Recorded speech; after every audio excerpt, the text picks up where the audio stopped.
लोग कहते हैं कि शैतान कभी आत्मा नहीं मांगता, वो सिर्फ एक सौदा करता है। और जब इंसान हाँ कह देता है तो उसे पता भी नहीं चलता कि कीमत क्या थी।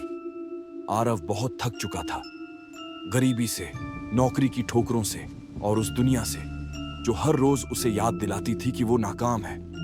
उस रात 12:12 पर उसका फोन बिना नेटवर्क के बजा। आरव ने कॉल काट दी, फोन फिर बजा और इस बार अपने आप उठा। आरव, क्या तुम अपनी जिंदगी बदलना चाहते हो? आरव के होंठ सूख गए, वो कुछ बोला नहीं। मैं तुम्हें वो सब दे सकता हूं जो तुम चाहते हो, पैसा, इज्जत, ताकत, बस बदले में मुझे भी कुछ चाहिए। क्या? कुछ भी नहीं अभी। अगली सुबह आरव के अकाउंट में 5 करोड़ रुपए थे। कोई मैसेज नहीं, कोई नोटिस नहीं, बस पैसे। और उसी दिन उसे वो नौकरी मिल गई जिसका सपना उसने सालों देखा था। आरव खुश था, बहुत खुश। सब ठीक चल रहा है ना आरव? दिन बीतते गए, आरव ऊपर चढ़ता गया और नीचे उसकी नींद, उसकी परछाई अब उसके साथ नहीं चलती थी। आईने में उसकी मुस्कान 1 सेकंड देर से दिखती और कभी कभी आईना उससे पहले बोल पड़ता, अब समय आ गया है। आरव घबरा गया। उस रात फोन नहीं बजा, अगली रात भी नहीं। तीसरी रात डोरबेल बजी। आरव ने दरवाजा खोला। बाहर कोई नहीं था, सिर्फ जमीन पर एक काला लिफाफा। आरव के हाथ कांपने लगे। लिफाफा खोला, अंदर एक फोटो थी उसकी मां की और पीछे लिखा था, कल रात 12:12। आरव चीख पड़ा। वो उसी रात मां के घर पहुंचा। सब ठीक था, मां सो रही थी। आरव बैठ गया, घड़ी देखी, 12:11। आरव, तुमने कभी पूछा नहीं कि कीमत क्या होगी। मैं आत्मा नहीं लेता, मैं किसी और की जिंदगी लेता हूं जिसे तुम सबसे ज्यादा चाहते हो। घड़ी ने 12:12 बजाया। तुरंत सन्नाटा छा गया। मां की सांस रुक गई। फोन कट गया। आरव रोता रहा, चिल्लाता रहा। सुबह मां मर चुकी थी। आरव सब छोड़कर भाग गया। पैसा, नौकरी, घर, लेकिन फोन, वो फोन आज भी उसके पास है, क्योंकि हर रात 12:12 पर अब वो खुद कॉल करता है। क्या कोई सौदा करना चाहता है?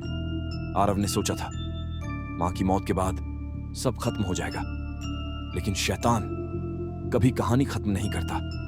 मां की चिता की आग ठंडी भी नहीं हुई थी कि उसी रात ठीक 12:12 पर फोन फिर बजा। इस बार स्क्रीन पर कोई नाम नहीं था, सिर्फ लिखा था, इनकमिंग डील। आरव ने फोन जमीन पर फेंक दिया, लेकिन कॉल कट ही नहीं हुई। फोन से आवाज आने लगी, धीमी, घुटी हुई। तुमने सौदा पूरा कर दिया, अब तुम्हारी बारी है। आरव भागा, शहर छोड़ा, पहचान बदली, फोन बंद रखा। दिन में वो जिंदा दिखता था, लेकिन रात में मरता था, क्योंकि हर रात 12:12 पर बिना नेटवर्क, बिना सिम, फोन अपने आप ऑन हो जाता।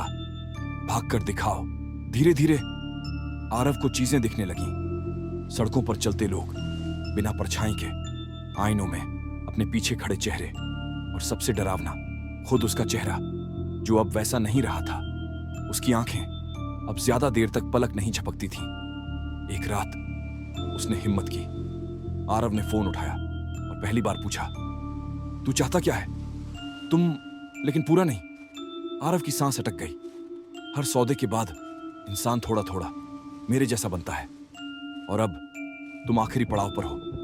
अगली सुबह आरव ने नोटिस किया, लोग उससे नजरें चुराने लगे, बच्चे रोने लगे, कुत्ते भौंकने लगे। आईने में देखा तो उसकी परछाई मुस्कुरा रही थी, और वो नहीं। उस रात फोन नहीं बजा, दरवाजा बजा। आरव ने खोला। बाहर वो खुद खड़ा था, वही चेहरा, वही आंखें, बस मुस्कान ज्यादा चौड़ी। अब आराम करो, काम मैं करूंगा। अगली सुबह शहर में एक नई अफवाह फैली। कहते हैं एक आदमी है जो रात 12:12 पर लोगों को फोन करता है, उनकी जिंदगी बदल देता है। कोई उसका नाम नहीं जानता, लेकिन अगर ध्यान से सुनो तो उसकी आवाज आरव जैसी लगती है। और हर कॉल के अंत में वो सिर्फ एक सवाल पूछता है, क्या तुम सौदा करने के लिए तैयार हो? आरव अब खुद को पहचान नहीं पाता था। दिन में वो चलता फिरता इंसान था, और रात में कुछ और। हर रात 12:12 पर फोन बजता। अब वो फोन उठाता नहीं था, फोन उसे उठाता था। कॉल के बाद उसके सामने चेहरे आते, अजनबी, डरे हुए, उम्मीद से भरे, वो लोग जो सौदा करना चाहते थे। आरव चिल्लाना चाहता था, उन्हें रोकना चाहता था, लेकिन उसकी आवाज उसकी नहीं रहती थी। मैं तुम्हें सब दे सकता हूं, ये शब्द अब उसके मुंह से अपने आप निकलते थे, और हर बार सौदा पूरा होने के बाद उसके अंदर कुछ मर जाता। नींद पूरी तरह चली गई, भूख, प्यास सब खत्म। बस एक चीज बढ़ती गई, उसकी परछाई। अब वो परछाई दीवार पर नहीं रहती थी, वो उससे अलग चलती, अलग हंसती, और कभी कभी उससे पहले बोलती। एक रात आरव ने आईने में देखा, उसकी आंखों के नीचे काले निशान नहीं थे, वो जल चुके थे। डर मत, ये आखिरी चरण है। आरव फूट फूट कर रो पड़ा। मुझे आजाद कर दे, जो चाहो ले ले, मैं ले चुका हूं, तुम्हारी इच्छा। आरव को याद आया पहली रात जब उसने बिना बोले मन में कहा था, काश मैं इस दुनिया से ऊपर होता, और अब तुम ऊपर हो।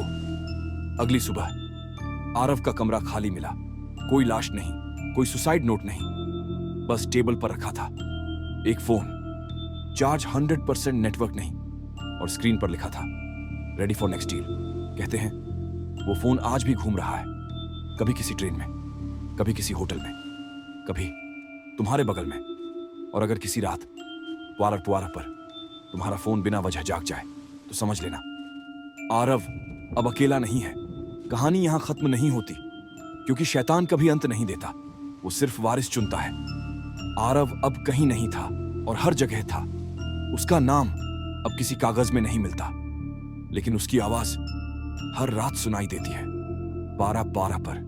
कहते हैं उस रात जब फोन किसी और के हाथ में जाता है तो आरव को पहली बार चैन की नींद आती है, लेकिन वो चैन किसी और से छीना जाता है।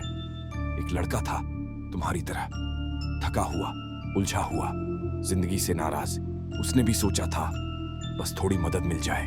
फोन बजा और उधर से आवाज आई, डरो मत, ये सिर्फ एक सौदा है। कीमत क्या है? अभी कुछ नहीं। ठीक वही शब्द, ठीक वही समय, 12-12। उस पल आरव मुस्कुराया, क्योंकि अब वो आजाद था। सुबह लड़के के अकाउंट में पैसे थे, उसकी परेशानियां खत्म हो चुकी थीं, और कहीं दूर एक पुराना फोन अपने आप बंद हो गया। लेकिन शैतान को हमेशा एक दरवाजा खुला रखना होता है। आज फोन तुम्हारे पास है, हाँ तुम्हारे, क्योंकि अगर तुम यहां तक सुन रहे हो तो इसका मतलब तुमने कॉल उठा ली है।